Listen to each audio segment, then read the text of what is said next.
Right, it says we're live, but we're not actually live right now. 1 minute.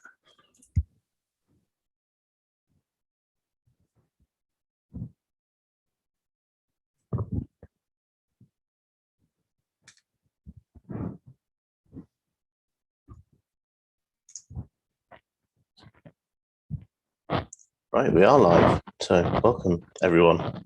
I'm not here on my own. Tom is with me. He'll be back with us in just a second.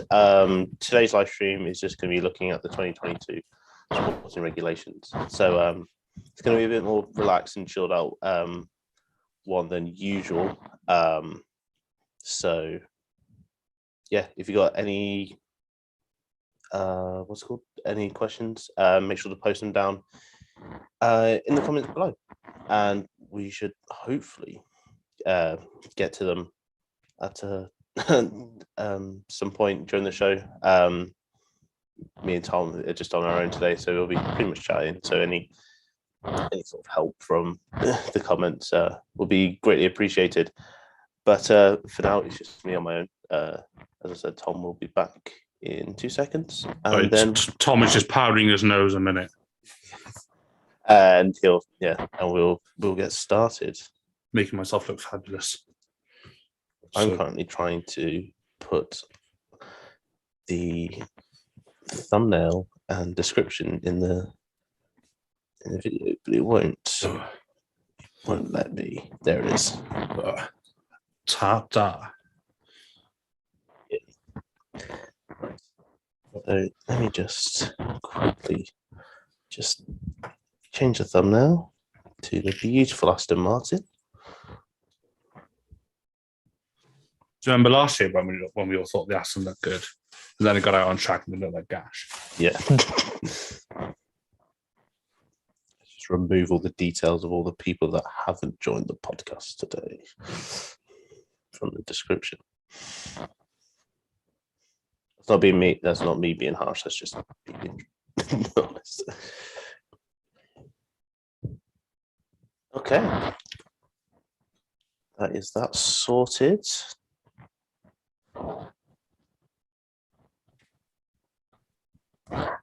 We'll get ready when you're ready, Tom. Yeah. I'm ready. It's recorded.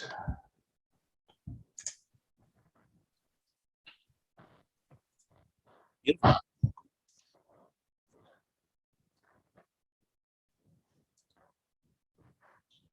need my script. Sorry, whoever's editing this. 2 seconds. 2022 is a year in which Formula One sees a lot of change, not only on the cars themselves, but in the way the sport is going to be run over this next season and beyond. Welcome back to the Grid Talk podcast. Today, I am joined with Tom Downey from the EF1 podcast, and we are going to be discussing pretty much just having a good old natter about the new 2022 sporting regulations, as well as other sort of F1 news that has been going down over the last week. So welcome, Tom. Hello, thank you for having me.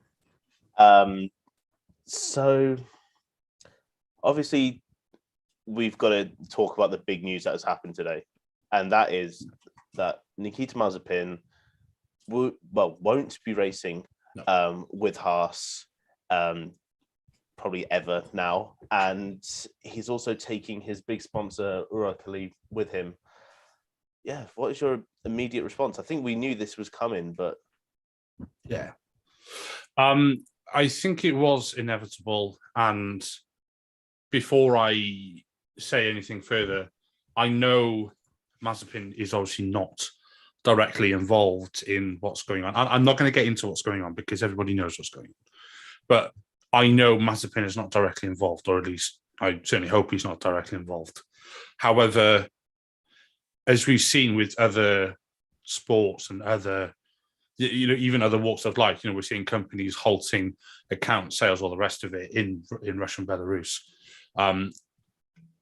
Once we saw other sports effectively banning Russian athletes, it was inevitable that this was going to happen, especially given the close ties between Uralkali and Putin. I think it was inevitable. I hope Mazepin doesn't get any hate for it. Unfortunately, I think he will, and I think he'll also get the mickey taken out of him.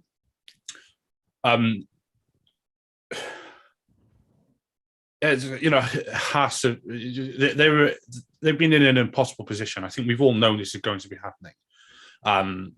There is no smoke without fire, and I think the only reason it's perhaps taken this long is that Haas were figuring out how they were going to terminate their contracts and the exact payouts, and basically doing all the paperwork, crossing the I's, dotting the T's, all the rest of it. Just sort of like just putting things in place, because they know people are going to have a lot of questions, all the rest of it. People within Haas Automation Group are going to want to know what's going on. So yeah, I feel bad for Mazepin in some ways, because his off-track antics aside, he did begin to show signs of improvement last year. And I openly said on one of the podcasts at the end of last year that it was time to give him a break, because he was trying in what was easily the worst car on the grid. Do I think there are people who were arguably better, or not better suitors, who were more deserving of the seat? Yes. People like Oscar Piastri, people like Callum Ilott. I would have said Robert Schwartzman, but unfortunately he's Russian, so that's very unfortunate. Do I think the seat should go to someone like Nico Hülkenberg? No. Do I think it should go to someone who is young? Yes. Who do I think it will go to? I think we all know who it's going to go to, and I agree with it. But it's Haas have had a torrid time since 2019, really. Yeah, I mean, personally, I tweeted earlier when the news came out, and I'm sort of a bit still unsure about it, because obviously it's not Mazepin's fault, and obviously a lot of sanctions are coming around about just not even Russian athletes in general, not across all sports. So I think we were all expecting this to happen. Of course, the FIA did say that he would be able to race as long as it was under a neutral flag. He would not be able to have any Russian branding or sponsorship on his car. And then the UK Motorsport said, no, we are just banning all Russian athletes, regardless of whether they race under neutral flag or not. So that would have meant he would have been out for the British Grand Prix anyway. And, it does feel like a bit weird that a sort of a driver has been hounded out. Obviously, people talk about his dad's ties with Putin. I personally don't know how much of that is true or not. It's the same with many of the sort of Russian oligarchs and very rich Russian businessmen. We don't really have much of an idea how much ties they have. So yeah, it does feel slightly, because it was quite clear that Mazepin was willing to do anything to keep his seat. It's clearly, he's doing something he enjoys, regardless of the ridicule and all the hate that, F1 fans have got. And I'm going to hold my hands up and say, yeah, over the last year, I've given Mazepin a lot of grief on this podcast, especially to do with his off-track antics and maybe some of his on-track antics as well. But while I still don't disagree with anything that I've said, because I think it was all merited at the time of when I said it, I do feel like at the moment he has been quite unfairly treated. And it's sad to see anyone lose their job, regardless of the situation that it's happening under. No, absolutely. Yeah, I agree. I agree with everything you just said, mate. So of course, Haas are now a driver short, and they're also a big sponsor short. I think we all pretty much know that it's going to be, I think it's Pietro Fittipaldi. Yeah. Looks like it's meant to be. Is going to be the one that's filling in. He should probably be announced before the Bahrain test, which kicks off next week or this week, depending on if you're listening to it later. So what are your opinions on Pietro Fittipaldi? Of course, he did fill in for when Mazepin himself was out. Was it for COVID at the end of last season? No, it was when Grosjean crashed in 2020. Oh, that was it. Yeah. Because last year, because Mazepin had officially entered the event by taking part in qualifying, Haas couldn't field a replacement driver, which is why they only had one car on the grid. Mm-hmm. It was. It's mad to think that was coming up 18 months ago. That horrendous accident, which I'm sure we all remember. I mean, he didn't do anything spectacular, but he didn't do anything terrible either. Again, that Haas VF20, whatever the 2020 car was, I think it was the VF20, was an absolute piece of garbage. So it's not like we were chucking him. It's not like he was in George Russell's position where he was jumping into the Mercedes and being like, "Look at me." But he also didn't do a Jack Aitken and absolutely spat into the wall. So, so it was. It was probably what you'd want from a debut like that. Does the name bring a bit of heritage, much like his soon-to-be teammates? Yes. Do I think that will bring a bit of additional, maybe media pressure? I'd say so. Do I think people should look past the surname? And just because his granddad is a world champion, does that mean that he is going to be the next and best thing? No. Because he is not his granddad. Yes, his granddad can teach him all the rest of it, but it's not going to morph him into the driver that he is. It's not like he's rolled another one off the production line. So I hope he does well. Whether he will, I guess we'll see. It depends how good that Haas VF21 or 22 even really is. After they apparently focused all their development from 2021 on that car. We'll see. I mean, we got testing coming up, and then we got the first race in a few weeks, so we'll find out then, I suppose. But Fittipaldi, he's had a decent junior career. He's not done. He hasn't had the junior career I would say George Russell or Charles Leclerc or even Lando Norris, but he has had a decent junior career, and he's had some good races and good results in other series. I can't remember what series he did in America. Did he do IndyCar? I can't remember. I may well be getting confused. I don't think he did IndyCar. No. Not sure if anyone can check that for us, but I'm not really watch it. But I'm not. I don't think he did IndyCar. No. No, I was it into John? I honestly cannot remember. But he's oh no, he did do IndyCar. I thought so. He did. Yeah, in 2018 and 2021. Sorry, I just googled it. It looks like he was stepping for some drivers. But he's raced in F3 Asia. He's done, he's raced in endurance and DTM and stuff. I mean, he's won a couple of series, but he's not won. Well, looking at it here, he's not won anything since Formula V8 in 2016. He came fifth in the F3 Asian Championship in 2019. That's the best thing he's had recently. So, we're not looking at it going, oh, he's going to be a world champion, because he's probably not. And I think we all know who's in the running to be the next few world champions. That's a podcast in itself. But it'll be good to see him in. I genuinely think it is sad to see Mazepin go, because he was beginning to show signs of improvement. However, this is the position we're in. He's the victim of very unfortunate circumstances, and we have to move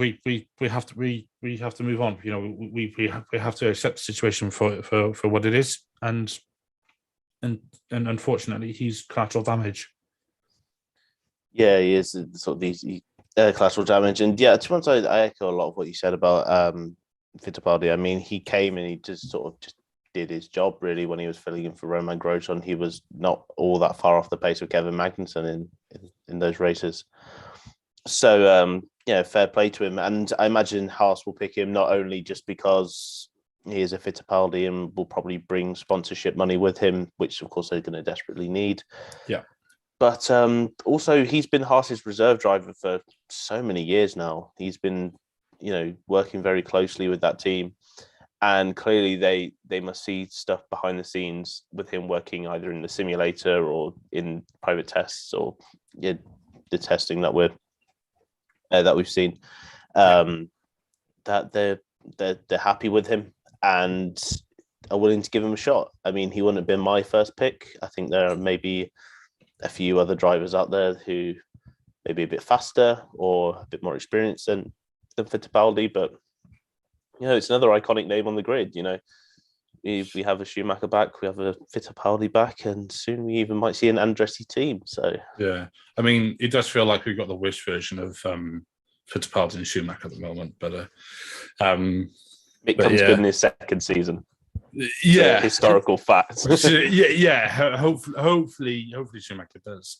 And also, let's not forget, Haas are not in the position where they can, where they can just say, "Oh, let's go and pick." It's not like they're playing F1 career mode where they can just pick any driver they want.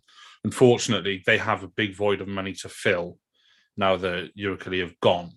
I mean, there are rumours around that 1&1, which is one of Schumacher's main sponsors, are going to be stepping up to title sponsor. 1&1 is a massive company. I work with them in my line of work anyway.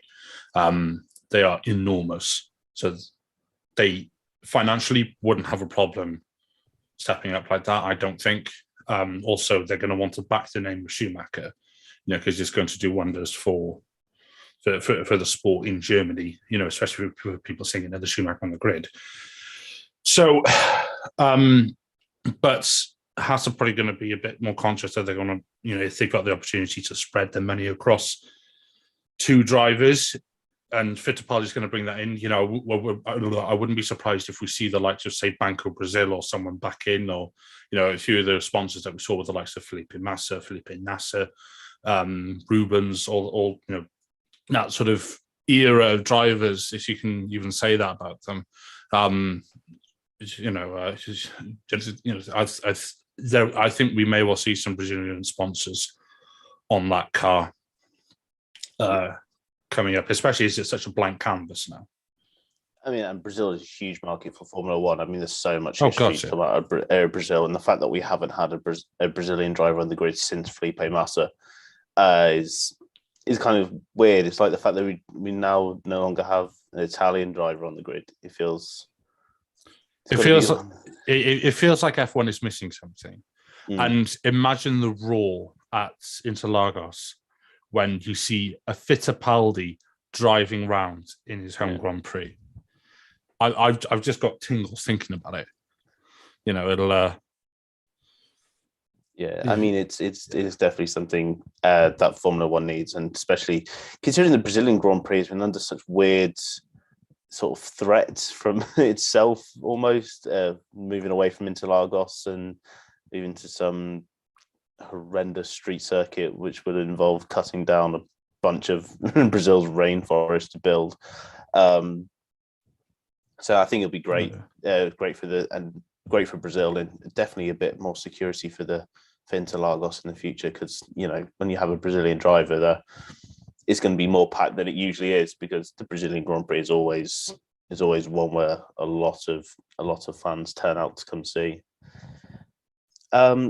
So now we're going to sort of move away from Haas and start getting a bit into the sort of nitty gritty aspects of the new sporting regulations. We're not going to touch too much on the technical regulations because I think even me and Tom will proudly admit that we don't really know what we're talking about when it comes to sort of mechanical engineering and aerospace engineering. I just write articles for Formula One, really. I don't really know what I'm talking about. So we're going to stick to more of the sporting regulations, which are a bit easier to interpret and quite easy to explain. So first of all, we're going to talk about the new points coming in. So, of course, Tom, you'll wonderfully remember the Belgian Grand Prix, which happened. Well, Max Verstappen's best victory to date. That was. It was great. It was absolutely superb race. Such scintillating racing. I was so glad that I was at the MotoGP that day and didn't have to sit through and watch that. So effectively, F1 has come up with a way to stop that ever happening again. So the way it's going to work now is that if 2 laps, so it used to be that 2 racing laps had to be completed to award half points, be it under safety car or not under safety car. That will no longer come into effect. So 2 laps have to be completed without a safety car or virtual safety car for any points to be awarded. If that doesn't happen, then no points are awarded whatsoever. And now there's more stipulations. Usually it just been anywhere between 2 laps and I think it's like 50% race distance. Half points would be awarded. That's no longer the case. So there's now sort of like 3 categories for lesser points, effectively. So if less than 25% of the race is completed, then you get basically 25% points. So but that's only for the top 5. So it'd be first place will get 6 points, second 4 points, third 3 points, fourth 2 points, fifth 1 point. Then if it's anywhere between 25% and 50%, then half points are awarded, but it's kind of rounded up half points. It's no longer half points. And then if between 50 and 75% of the race is completed, then 75% of points are awarded. Any more than 75%, and then full points are awarded. Which I think you'll agree, Tom, is a completely welcome change, given just how much of a mess that that Belgian Grand Prix was. Let's not talk about the Brazilian Grand Prix. Yeah, that was such a mess, and the fact that half points were awarded for completing 2 laps behind the safety car is a bit atrocious. Yeah, and I think one of the sort of key sticking points, or not sticking points, but I think one of the best things that they've written in these updated regulations is that it's 2 laps completed of racing. So it's not 2 laps behind the safety car. It's 2 laps of actual go up there, send it, do whatever. It's two laps of actual racing. Whether that, if you're to take Monaco, for example, whether that'll just be 2 laps of driving rounds. Yeah, fair enough. But the point is, the opportunity is still there to overtake. They are still racing laps, which does quantify a race, because, just touching back on Brazil, Belgium very quickly, it was not a race. It was a parade. But it was a bloody farce. And I say that, and I say that as a Max Verstappen fan. No points should have been awarded for that. That was an absolute joke, but that is long in the memory. So it's good to see that F1 has learned from that event, or as used to call it, a race. It's good to see that F1 have learned from it, and they've put stuff in place, and they've put stuff that scales as well. So it's effectively 0 to 25, 26 to 50, 51 to 75, and 76 to 100. It's good to see that it scales that way, and the points scale that way as well. Because yes, some races will be all the action happens in the first 2 laps, and then Hamilton drives around for 55 laps and claims to win. But also other races, something could happen on lap 55 or 58, cough, Abu Dhabi, cough, or something could happen midway through. So a race is never done until the checkered flag falls, and that's why I think it's good that the points scale accordingly. Because say we have something like this in this upcoming season, and we get to say we get to say halfway through a race, say we get to 55%, and there's a big red flag because there's inclement weather or there's a heavy shunt or whatever reason, there's a red flag and they say the race will not be resumed. Say that happens and half points get awarded. I guarantee you, whoever has won, whether it's Hamilton, whether it's Max, whether it's George Russell, whether it's, I don't know, Leclerc, Sainz, Norris, Danny Rick, Perez, whoever has won, but especially if it's Hamilton or Max, I guarantee you'll have fans on either side saying, "Oh, that's a joke. He was home and dry in that race. He was 20 seconds ahead of the pack." All the rest of it, I guarantee you will have people saying, "Oh, it's full points should have been awarded there. Yes, at the time he was 20 points ahead, but we only need to look at Silverstone 2020 when Hamilton, Bottas, and a number of others had those blowouts. So and we only need to look at Abu Dhabi when the Latifi put it in the wall and we had a safety car. I know that's not apples to apples because we had a slightly different outcome. But the point is, a race can flip on its head at the drop of a hat, and yes, it doesn't always happen, but it may happen, and you don't know if it will happen or not, and if it does happen, you don't know when it's going to happen. So that's why I think it's good that the points are sort of on this sort of sliding scale. Yeah, it is a lot better than sort of the old way it was done, and it's nice to see that F1 have rectified their problems so quickly. We've seen F1 make mistakes before and then take years before they decide to fix it. But it's nice to see under the current Formula One management, under Ross Brawn, as well as Stefano Domenicali, that F1 are willing to make quick changes. Of course, they couldn't implement this during last season. It's because of the way that sporting regs work. But it's nice to see that they've already put them into effect. And I believe there are going to be even more sporting regulation changes announced before the start of the season. They're still being not sure if they're still being hashed out, but I think they're still just yet for formal approval from like the FIA and everything. Yeah. So, yeah, I mean, it'll be interesting to see if these are put into place at all. Obviously, as F1 fans, we don't ever hope for races that don't complete the full distance. But when you get races such as, I think, like Malaysia, how many times that we get an absolute downpour in Malaysia, and it would effectively... it's like 2009 when Kiwi was eating an ice cream. Yeah. So you don't know when something like that is going to happen.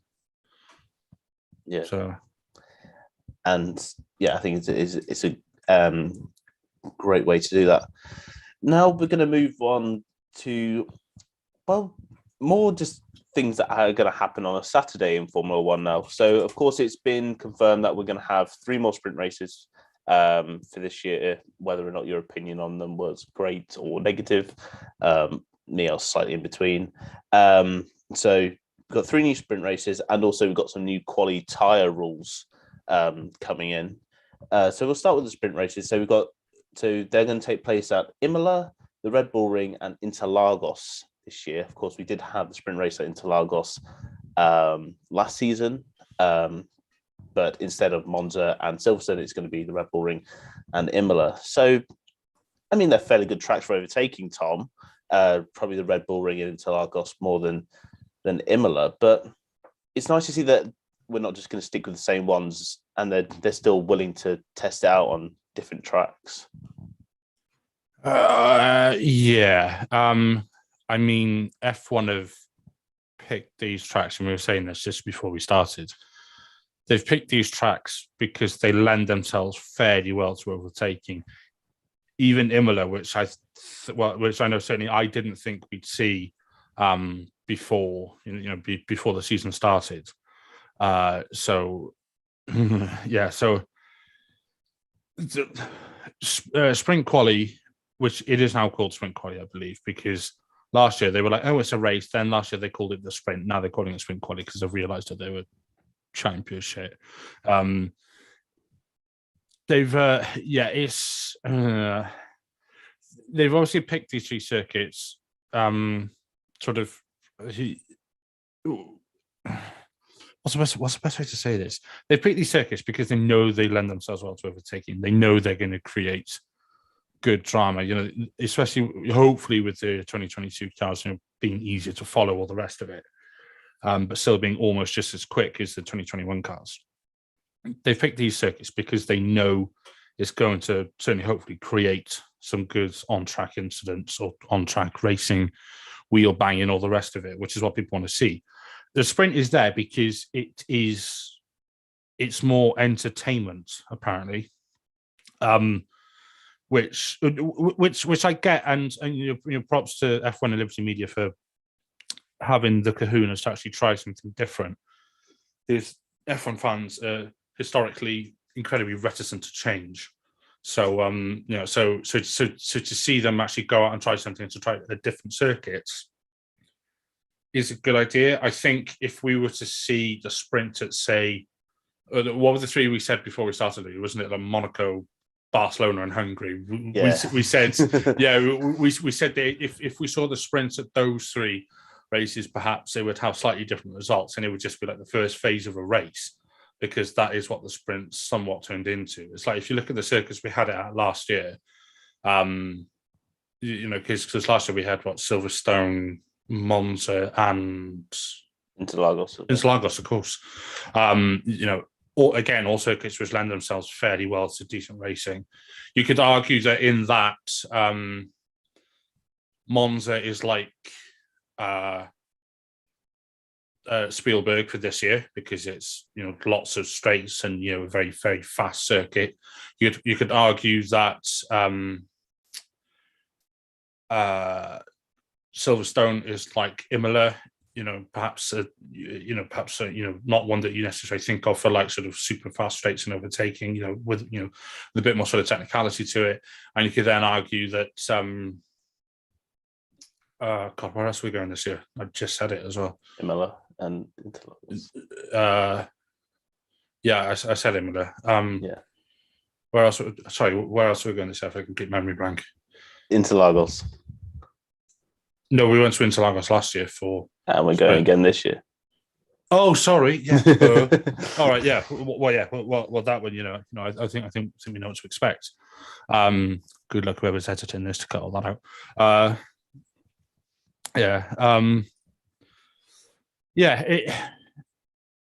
think if we really want to sort of see sprints in its sort of best format, or whatever, I think we need to have it at a more eclectic mix of tracks. So we need to see it at somewhere like, somewhere like Singapore or Monaco. We need to see it at a proper street circuit first.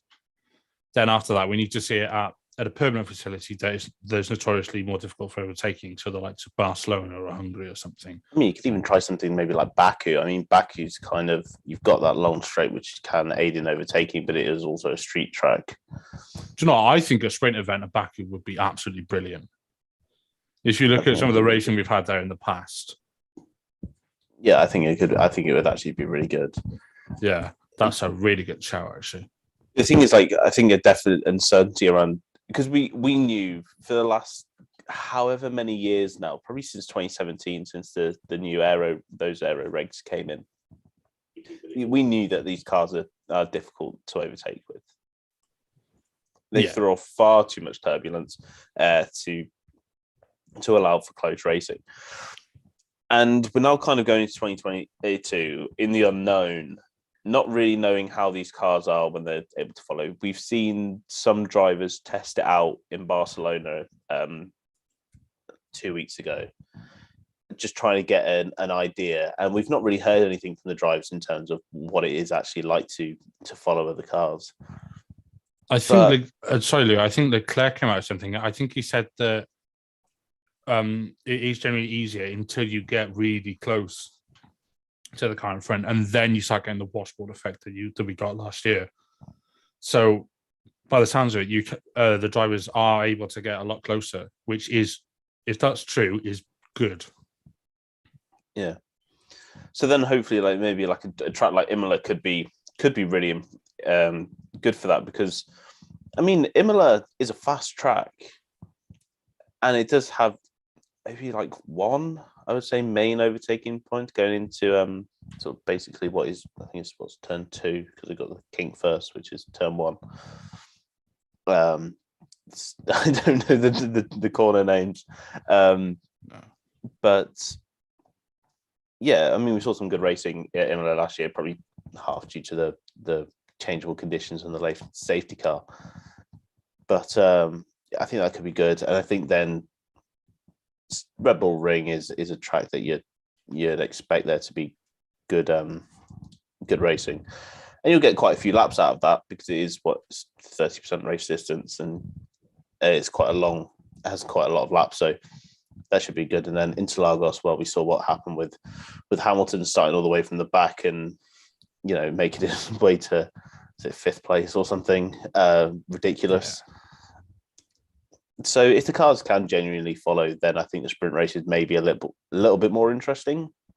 And given the more durable tyres, of course, that we're getting from Pirelli, it might actually make the sprint races something worth watching rather than being a bit of chaos for a couple of laps and then basically settle down into just a glorified just race, basically.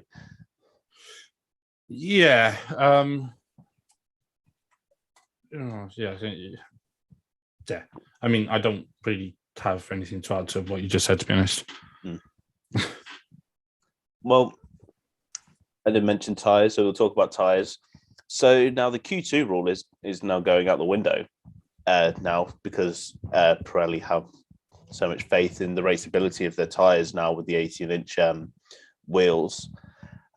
So no longer will it be the rule that if you're qualifying in the top 10, whichever tyres that you qualified in Q2 will be the tyres that you start on. So I don't know how I feel about this because one, you may see more different tyring strategies in the race, but it's always interesting when you get to Q2, you see which teams are going to gamble, go out on a set of the mediums or the softs, or decide what's going to happen. Or yeah, I'm not sure what I think about it because I quite like that aspect of qualifying sometimes. Yeah, I was hoping that was going to stick around because I think it was genuinely a good rule. It brought sort of quite a lot of sort of not unpredictability, but it's like if a driver sort of just missed out on Q3, then it's hard to say P11, P12. In some ways that they would have, they'd almost have like the upper hand or something. So yeah, so I'd like to see that rule stick around. I'd be interested to know why F1 got rid of it as well, or if they cited any particular reasons for it. I think it's Pirelli were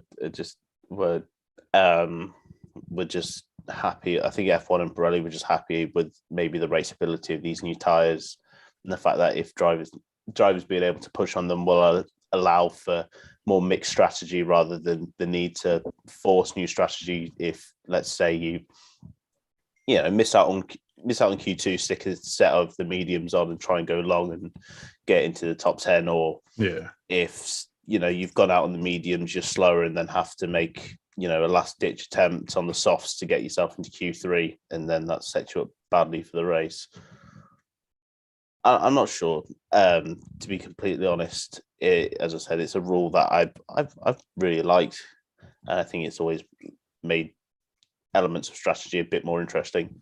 Yeah, especially if someone locks up on their running Q2 and they then have to go out hard in a second running in Q2 and burn up, say, an extra set of softs, or if they've tried to get to on the mediums, and then they realize they're not going to get through, or they then go out and then use up a set of softs. Even if they've only done, if that tire's done 3 laps, so out lap, hot lap, in lap, then those tires are still scrubbed at the very least when it comes to the race, or that they're still used. So yeah, it's Yeah, it's one which I wish would have stuck around, but it will be interesting to see how it plays out this year. Yeah, I mean there are so many unknowns going into this season. Of course, we have some indicator of what these new tires are like, given the Abu Dhabi tire test at the end of 2021, and then of course the tire testing that we've seen in Barcelona. But of course, we can't really judge Barcelona because it's conditions in which the drivers are very unlikely to race in, given how cold it usually is. But I mean, I don't know where I'm going with this point, but I mean, if Pirelli, deliver the goods and say that these tires are really good for raceability, drivers can push on them, and it allows for good racing without this massive drop off and drivers needing to nurse their tires pretty much from turn 2 on lap 1. Then I'm all for it. Yeah, because then it may cause a bit of mix up with the strategy. You may be able to really go for it on a set of mediums or a set of hards and just change things up a bit. Yeah, again, I agree, mate. And F1 seems to have been stuck in this sort of infinite loop over the past sort of 7-8 years, where we'll go from having tires where 1 year you'll have to do 3 stops in a race, sort of like circa 2015, to then I think it was when 2017 came in and we had different tires, and just like every single race was a 1 stop. And it's like there seems to be no discernible advantage to 2 stopping with say going like soft, medium, soft. There was just nothing in it, and every driver was running the same strategy. There was no alternate strategy. So no matter what Pirelli do, they're going to get people on one side saying, "Oh, this is Porsche, this is whatever." That's why the tires giving up. And then if they then go, they'll then make the tires a bit harder. You then get people on the other side saying, "Oh my God, the tires are lasting all race. There's no varying strategy." And Pirelli are basically sitting there, rocking back and forth, going, "I don't know what you want from me." So it's they've got an almost impossible task of making something which is going to appease everyone, which is never going to happen. So provided they can sort of satisfy the majority of people, because like anything in life, they're going to have those few people sort of whinging or complaining. But some people, perhaps a bit like me, you're only happy when they're whinging and complaining. So yeah. I mean, there's for me in my mind, there's 2 easy ways to solve this. One, allow for different tire manufacturers to come back into the sport. Allow for a mixed range, so you can have Bridgestone or Michelin or Pirelli tires, whichever ones you want. Makes it a little bit more interesting in terms of tire strategy, because different, of course, tires will have different builds. And number 2, bring back refueling. Oh, yeah, I don't agree with bringing back refueling. I mean, I understand how dangerous refueling during a race is, but my God, did it make strategy a little bit more interesting in races sometimes. But I do agree on the kind of safety terms of just how dangerous refueling is, especially when you're trying to if you're doing a stop with fuel, you're trying to do it under 10 seconds. It's not. We've seen many times just how badly wrong it can go. Oh, yes. So, yeah, maybe not bring back refueling, but definitely I think having more options in the tire manufacturer that you choose to supply your tires, I think is something that Formula One needs back, because it does make things more interesting. Or just bring back Bridgestone. Bridgestone built great tires. Anyway, move on for tire talk, and now move on to the sort of more controversial area of Formula One over the last few months, and the part of F1 Twitter that has now become completely unbearable. You're lucky you're not really on Twitter, Tom. I don't have a Twitter account, so. So Michael Massey, of course, is gone. Whether you like it, whether you're happy about it, whether you're sad, Tom, I can tell by your face that you're probably wanting Michael Massey to maybe stick around. I don't care. Honestly. But the sort of the long and short of it, he's gone, and he won't be coming back because apparently Toto Wolff is still very, very angry about what happened in in Abu Dhabi. What's that, Toto? Yeah, we picked the wrong two people to talk about this. So anyway, Michael Massey has been relieved of his role, and his role is going to be replaced by three people. So you've got Niels Wittig, Eduardo Freitas, and Herbie Blasch. Herbie Blasch was, I believe, Charlie Whiting's deputy when he was race director, and Niels Wittig and Eduardo Freitas, I believe they're being drafted in from endurance racing. I think so, yeah. Yeah. So they're all three men with a lot of experience coming in to take this role. And alongside that, there is going to be now a sort of a VAR type thing. It's like an automated AI program that will help enforce the sporting regulations a lot more fairly. Therefore, sporting regulations will be less up to interpretation from the race directors, and any decisions that are made by the race directors will have to pass through this new artificial intelligence sort of program, just to make sure that what they are doing is actually in line with sporting regulations, therefore making sure that nothing like Abu Dhabi happens again. But I don't care because Max won the championship. So anyway,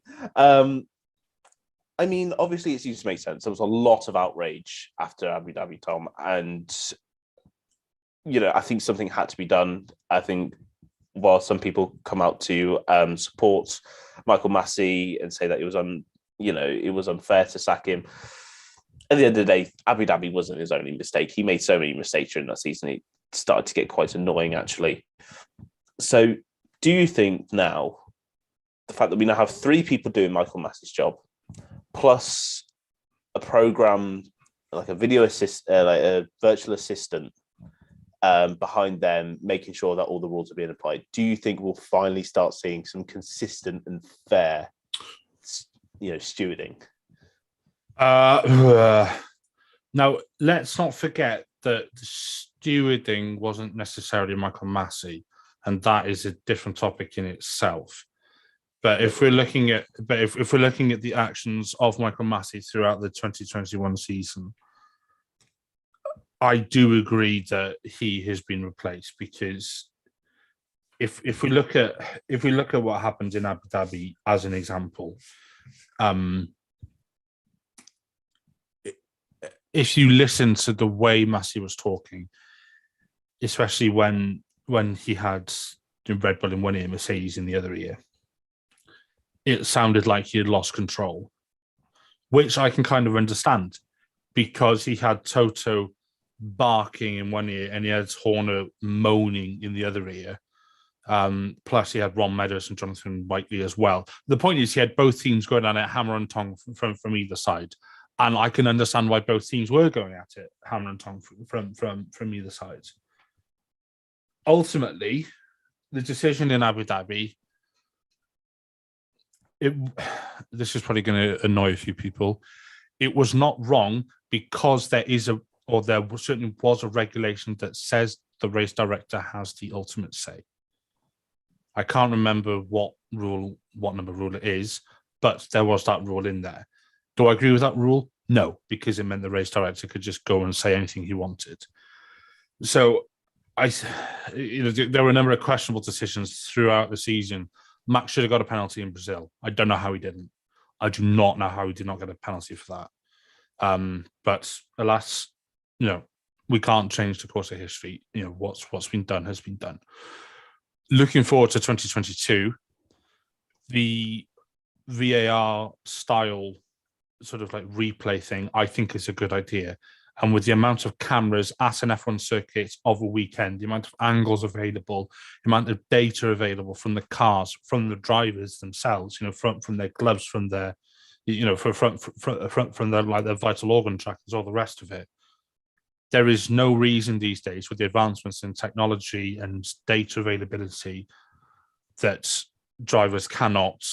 The FIA and the stewards and the race directors and everybody cannot. There's no excuse for them to not be able to make correct, conscious decisions.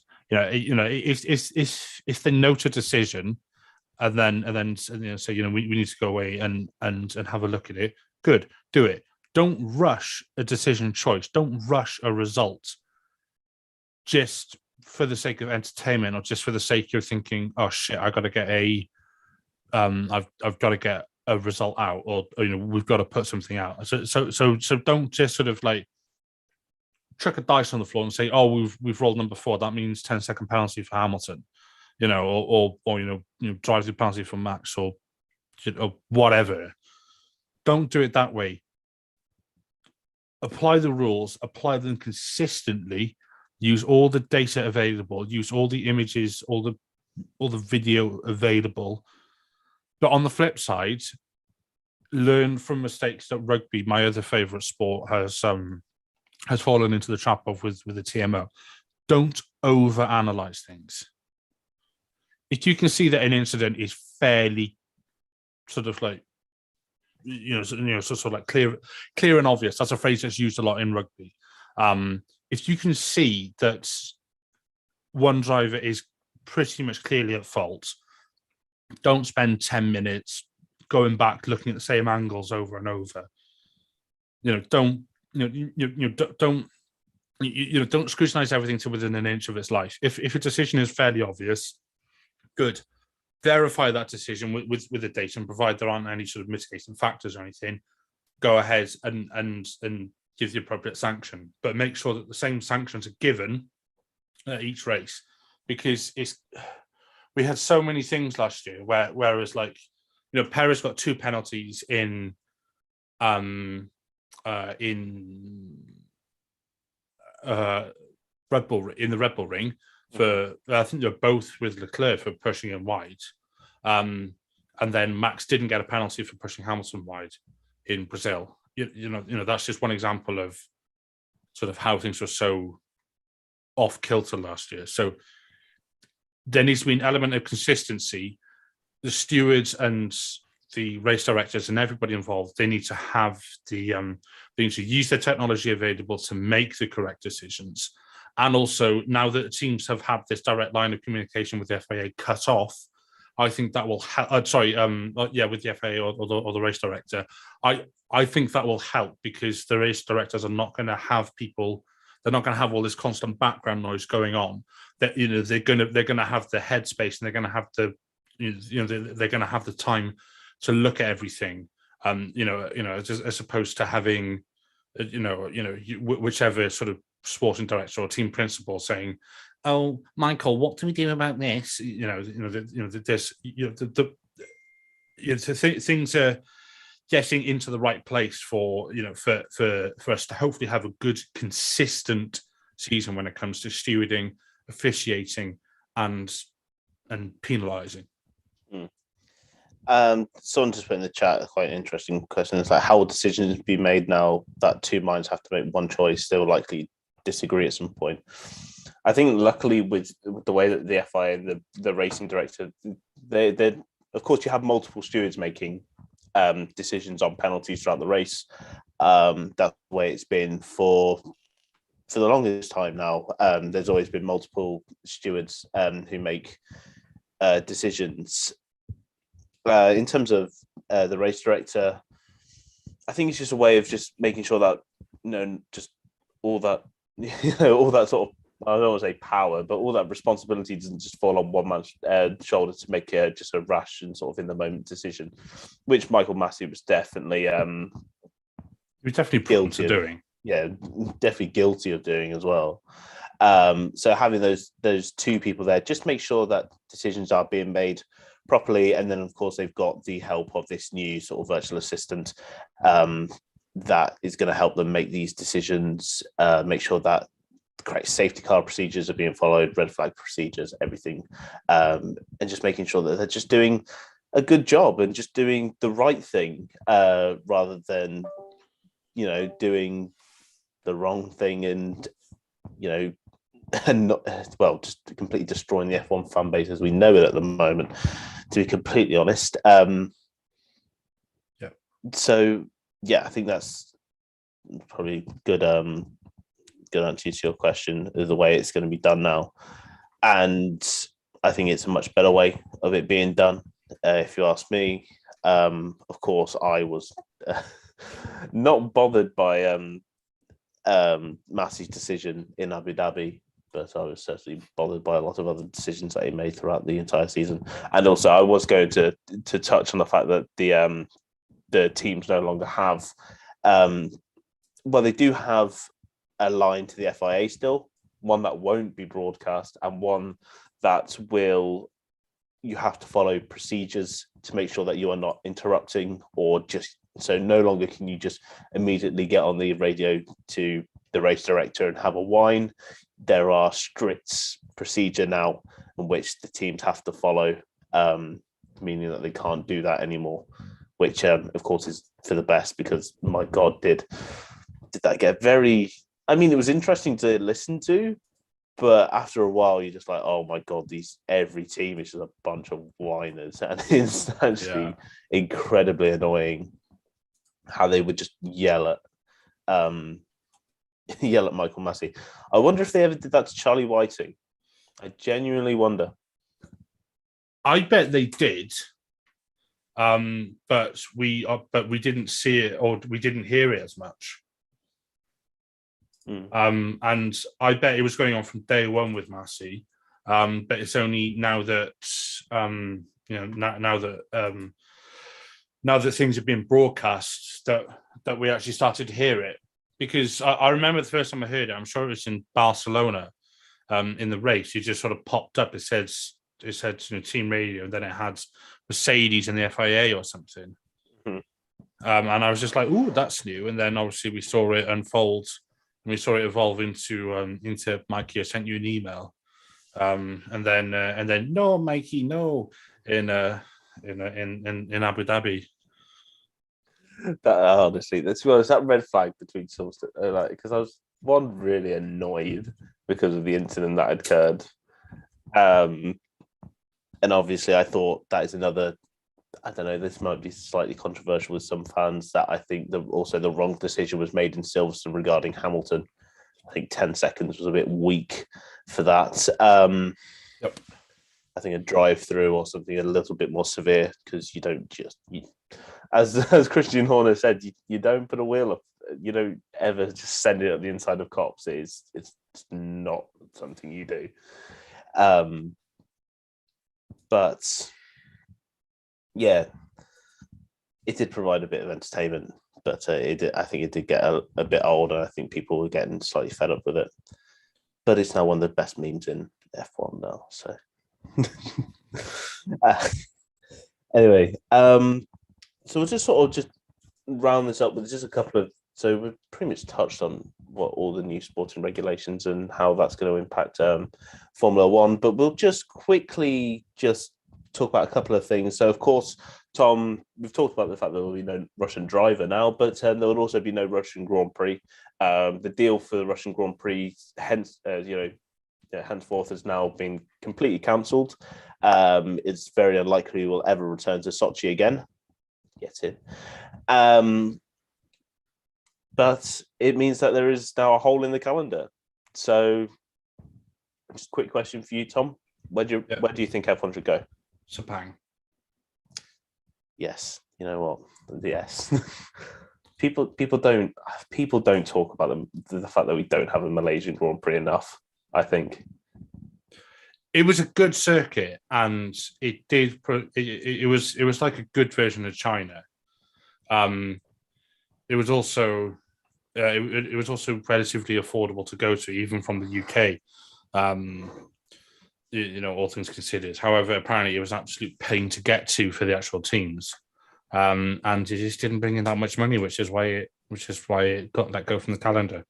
But if you look at where F1 is over that time, so we're in Japan and Singapore. Sepang, it's there. Why not? Yeah, I mean, I Logistically absolutely speaking. absolutely loved the Malaysian Grand Prix. It was such a good.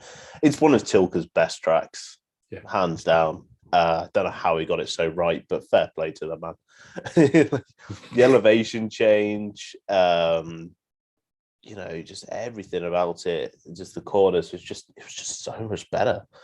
And yeah, I'm looking at the race now. So of course, it'd be 2 weeks after we go to Monza, and then it's 2 weeks, 1 week before we go to Singapore. So it'd have to be somewhere that the teams are able to get to Singapore pretty quickly. And yeah, Malaysia would make sense. Personally, I think it's going to be Turkey again. I think it'll be Turkey again. Because Turkey's a sort of like middle ground from Monza to Singapore, give or take. Because obviously Turkey's right on the cusp of Europe into Asia.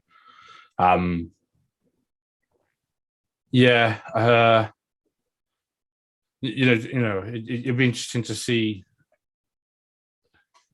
It'd be nice to see Turkey with modern cars in a dry race, because obviously both times we've been there, it's been a wet race. Especially 2020, it's absolutely bucketing down. When Bottas spun off.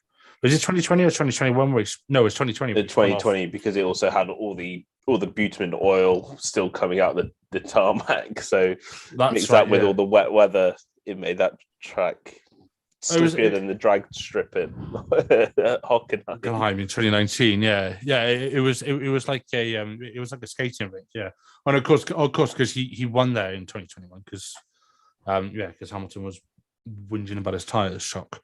I think we'll see Turkey back. I think we should be looking at something in something in Asia, because it will be going into the flyaway season anyway. I mean, just looking back at the Russian Grand Prix, obviously this year is going to be the last year we're going to be at Sochi anyway. Which, let's be fair, to play on the F1 game, it's quite fun, but all the racing there, apart from last year, it's been absolute garbage. And it was only good last year because Lando was on pole and we had changing weather last year. So Sochi has gone out on a high. Do I think we should go back to Russia? No. Do I think that they will try and negotiate a new contract for Igora Drive for next year? Yes. Do I think F1 should tell them to stick it where the sun don't shine? Absolutely. There are much better suited F1 tracks out there. There are other circuits which I'm sure others would agree we would like to see people come back to, or teams go back to, and racing go back to. Perhaps Imola could fill it on a full-time basis. I don't know if Imola's back full-time or not. I can't remember. But Turkey could fill that slot full-time. I don't know. But money talks, in it, and we can't go to these places for free. And if it's not a sort of viable business opportunity for F1 or for their teams, and from a sort of commercial side of things, if they're not going to get bums on seats, that means there's not enough money coming through the grandstands, from tickets, from merchandise, from all the rest of it, which means the circuit runs at a loss, which means you can't afford to host a race. You only have to look at India. Yeah. So I don't know. Yeah, I mean, yeah, I agree. I don't want to see Sochi back on the calendar. I don't want the Formula One to be absolutely anywhere near Russia. Forever basically. I don't want to see. We can't accept what's going on right now and then allow them to hold a race.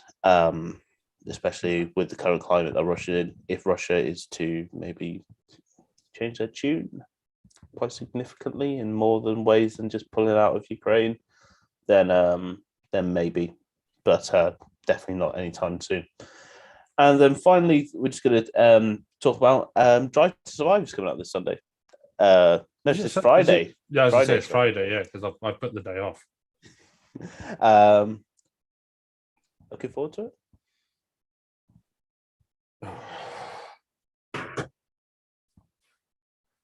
Okay. Let's get in a bit closer. No. The season we had, it should be one of the best series of Drive to Survive ever. All the controversy, all the rivalry, Abu Dhabi teams, drivers, team principals, crashes, you know, everything we had, it should have been, or it should be, a brilliant series that history has taught us with Drive to Survive, that they're going to manufacture drama between some teams or between some drivers who aren't involved. Apparently, they've manufactured drama between Ocon and Tsunoda. Weird. At Paul Ricard. Not quite sure why. And sorry, I just wanted to. I'm going to check where they finished in that race because I don't think they were even the points. No, I think they were 13th and 14th. Not quite sure why on that one, to be honest. So I'm looking forward to it in the sense that it'll be entertaining and it'll be the first sort of taste of F1 action that I'll have seen since December, because I haven't seen anything from the shakedown in Barcelona yet. I haven't even seen any YouTube videos from F1. So I'm looking forward to it in that sense. And Drive to Survive has done a lot for F1. It's brought a lot of fans in. We saw how many people were at Austin in Circuit of the Americas. We saw how buzzing that place was. But one of my colleagues, Danny, was saying in our Everything in F1 chat that we reckon it should be given to Amazon Prime, because Amazon Prime, they do a bloody good sports documentary. They've done a great one about the All Blacks. They did one about Tottenham, about Manchester City. They've done loads. I can't remember what. I think it's called All or Nothing. Yeah. Which is they're doing one currently about Arsenal this season. Good luck with that. That should be called Nothing or Nothing, to be honest. I'm not even a football fan, and I know Arsenal is shit. Drive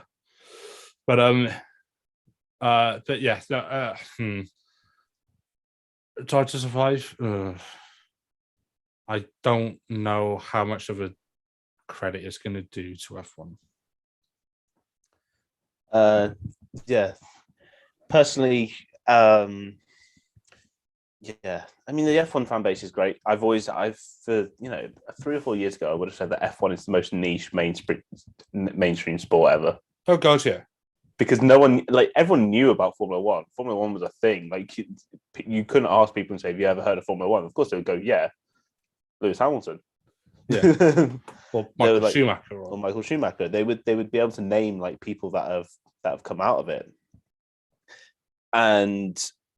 But beyond that, a lot of people are just like, "Yeah, I don't get it." And I think now that with the rise of Drive to Survive, it has brought in so many new fans to the sport, which it needed to survive. Because ironically, it's called Drive to Survive. But if without this, I don't think Formula One would still be quite stagnant in its sort of ability to capture new fans.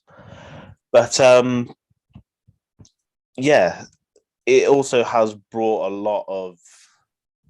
Formula One Twitter used to be a wonderful place. I tell you what, 3-4 years ago, F1 Twitter was an amazing place to be on a race weekend, because it'd just be full of banter. It would have been it's just full of memes, and it was hilarious. It was a great community to be a part of. Now it's like football Twitter, and it's the most toxic place on Twitter, and it's horrible. And I blame Drive to Survive. Yeah, it's just. I said I don't have.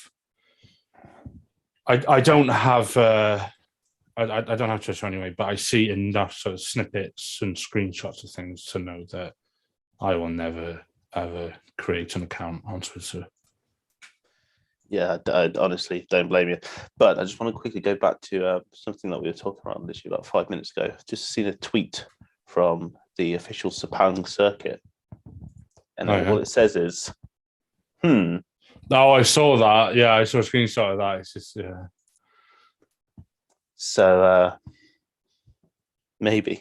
Anyway, I'm going to bring this podcast to a close now because we've pretty much spoken about everything that we can do without touching on the technical regulation changes, which will be coming on our next fireside episode with Tom Horrocks, which will be coming out on Wednesday, I believe. I believe it's actually being recorded tomorrow and will come out on Wednesday. So yeah, make sure to keep an eye out for that. If you want to, he's got some sort of technical expert on the show. I can't remember who it is, but they'll be talking through the technical regulations and what they mean for the future of Formula One. And of course, you'll be able to see those cars actually on action on the telly next week when the official testing happens in Bahrain and is actually being broadcast this time rather than having to sit and just wait for text updates from the BBC about what's actually going on. So we should be doing a show for that, and that will, of course, will be on YouTube. I'm not sure if it'll be live streamed, but it will be put out probably at the end of next week. So, of course, thank you for listening or watching. If you are listening to the show on Spotify, just know that we do live stream all of our shows live on YouTube, like we are right now. So if you are watching the live stream or watching on YouTube, hit subscribe, turn the notifications on, and you'll be alerted every time that we go live for a live stream. So not only can you listen to the shows a little bit early, but also be able to ask the questions for any post shows that we do, or if we do any more podcasts like these, a bit more relaxed, allow for questions during the show. Make sure to get those comments in, and we'll read them out. We're also available on Spotify, Apple Music, Amazon Music, Google Podcasts, Pocket Casts, Omni Studio, Verbal, as well as the F1 Chronicle website. Just search for the F1 Grid Talk podcast. We have an absolutely humongous back catalogue of shows. You just have to scroll through our shows to see that we've got something like over 160 shows to go back on. So if you're stuck with something to listen to between now and the start of the season, which is now only 2 weeks away, make sure to go check it out. We have race reviews, qualifying reviews. We also have different types of shows. So we have interviews with Mario Zola from Pirelli, and we have more documentary style podcasts as well, talking about Ayrton Senna, the 1994 Benetton conspiracy. So make sure to check them out. Also, if you give us a 5-star review on iTunes, we'll give you a shout out on our next show. And also, you can rate us on Spotify now. So if you are able to do that and you're a Spotify listener, giving us 5 stars is greatly appreciated, and we always love feedback on how to make our show better. We also have a Patreon, so if you'd like to support the podcast and help towards better mics, lights, and recording equipment for all our hosts, any support is greatly appreciated. So finally, Tom, it's been great to have a chat with you. So would you like to plug yourself and let the people know where they can find more of you? Thank you, mate. Yes, so I'm part of Everything F1. You can find us at everythingf1.com across all social media pages with the handle at joinef1. We have a YouTube channel. If you search Everything F1, you'll find it there. And our Facebook group is the Everything F1 Paddock, where we currently have 8,000 or so active members. And it's a thriving community. So everybody is welcome. Please give us a follow. And also, we have the Everything F1 podcast, which goes out pretty much weekly. Sometimes we have the odd week off here or there, just to recharge, reset. You can find that across all your favorite podcasting platforms, as well as on our website. Brilliant. So that is all from us, and we will see you. Of course, make sure to check out the Fireside podcast that will be coming out in the middle of the week for updates on the tech regulations. Otherwise, we'll probably join you for our review of the second test or the test in Bahrain, which is going to be happening this week. So thank you so much. And until next time, goodbye.